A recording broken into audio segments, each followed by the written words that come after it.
Hello, Mr. Veach here. We are going to do a reading of the Attack of the Viruses text that has been given to you for your science assignment. So here we go. Attack of the Viruses. If you'd like to read along while I do this, great. You can read it on your own or you can listen. In 1918, just as World War I was coming to an end, another enemy suddenly attacked without choosing sides. In just 2 years, it infected more than 1/5 of the entire world's population and killed between 20 and 50 million people. In fact, it killed more people than the war did. What was this deadly new enemy? Why was its attack on humans so devastating? Viral outbreaks.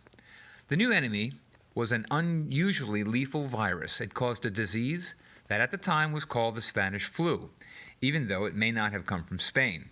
As soldiers traveled between North America, Europe, and Africa, trying to make this big for you, the virus spread around the world. While most flu viruses known at the time attacked the very old and very young, the victims of the Spanish flu were healthy people between the ages of 20 and 40. Doctors didn't have any experience with the disease, and there were no effective drugs for treating patients who caught it. Sounds familiar, doesn't it? As COVID-19. People were very frightened, and panic spread quickly. Without medicine to rely on, some turned to superstition. Some people ate sugar cubes and were soaked in kerosene. Others tied red ribbons around their right arms. Carrying a potato in your pocket was said to offer protection from catching the virus, as was eating raw onions. Let's take a look at that picture for a second. Looks like their hospitals are overflowing, eh? As the death toll rose, health officials finally began to take action. Communities enacted drastic laws that were designed to stop the spread of the disease. Schools were closed. Public gatherings were canceled. In some places, people were required to show certificates of good health before they were allowed on trains or buses.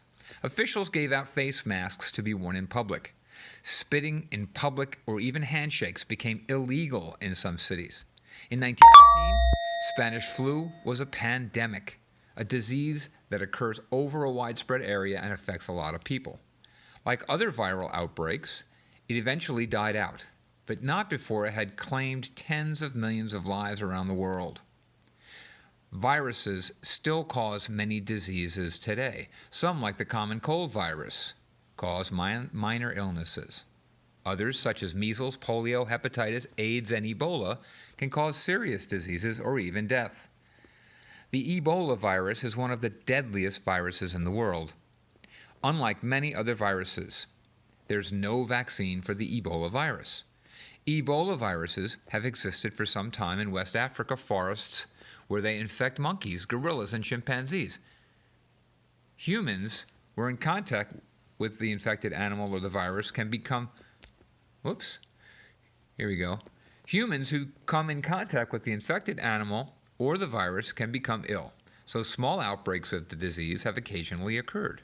In 2014, though, a large Ebola outbreak raged through Western Africa. Many thousands of people became sick and died, but this time scientists were more familiar with Ebola than they were with the Spanish flu virus in 1918.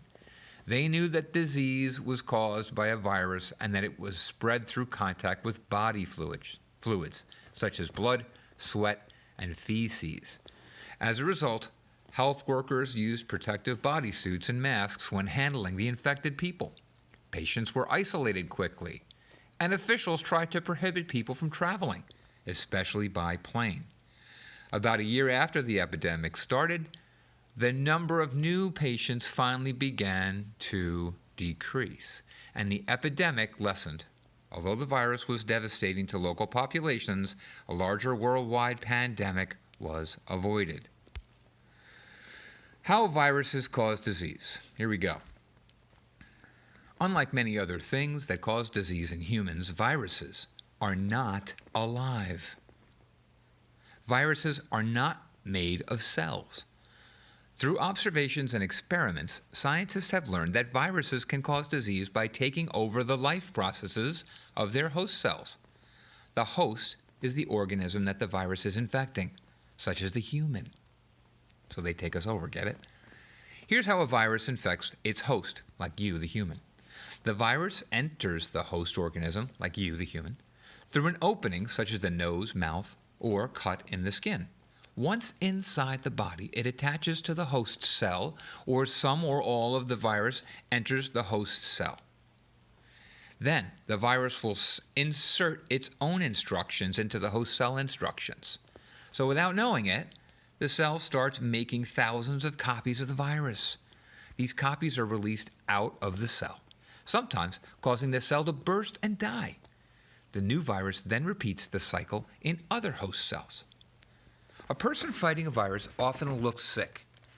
She or he may be feverish, coughing, or covered with a rash. These symptoms are the result of the body declaring war on the virus. The body raising its temperature can help to slow down a viral infection. Sneezing and coughing are the body's attempt to get rid of the virus. A rash may form where specialized blood cells that fight infection are called in to attack viruses. Get it? So this is all a good thing. Your body's showing it works against viruses. Last paragraph here of this page. Curiously, it's often the body's overreaction to a viral infection that kills the host, not the virus itself. This was the cause with the 1918 Spanish flu pandemic. Scientists think that when healthy people caught the virus, their bodies overreacted in an attempt to fight it.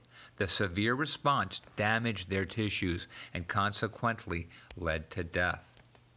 Ouch. There's that diagram of what we just talked about. It's the reproduction process of a virus.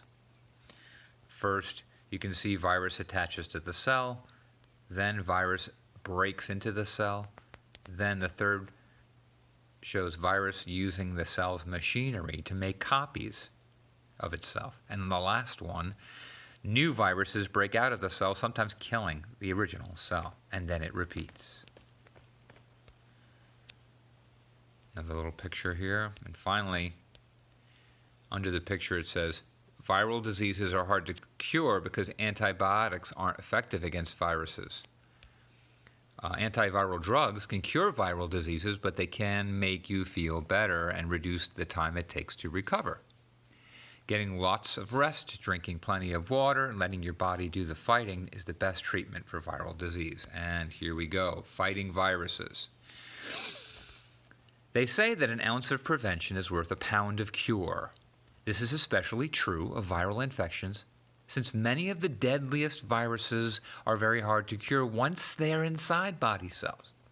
Unlike bacteria, viruses can't be killed by antibiotics, which disrupt life processes, because viruses aren't alive. By studying data from past outbreaks, scientists have learned more about how to prevent the spread of viruses. And here we go. Many things that were done in 1918 or even in 2014 were either not effective or were done too late. So let's not do that.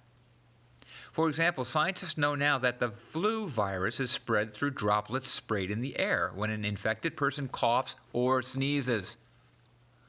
So covering a cough or a sneeze helps prevent the spread of the flu. I'll say that again. Covering a cough or a sneeze helps prevent the spread of the flu. Health officials didn't know this simple fact in 1918, and that's why the Spanish flu spread so easily at first. Ebola viruses spread through contact with an infected person's feces or body fluids. Healthcare workers have learned to handle patients' clothes and bedding with care to help contain the spread of viruses. Viral outbreaks most likely will always exist, but vaccines have been incredibly effective at reducing the outbreaks of many viruses across the world. Oh, back to that body fluid and feces point. Wash your hands long and often. At least 20 seconds. At least 20 seconds under the nails, between the fingers. Take your time. Wash, wash, wash. That's the way to keep body fluids and feces off your hands and reduce the spread of a virus. That's our recording for today. Thanks for listening. Hope it helped.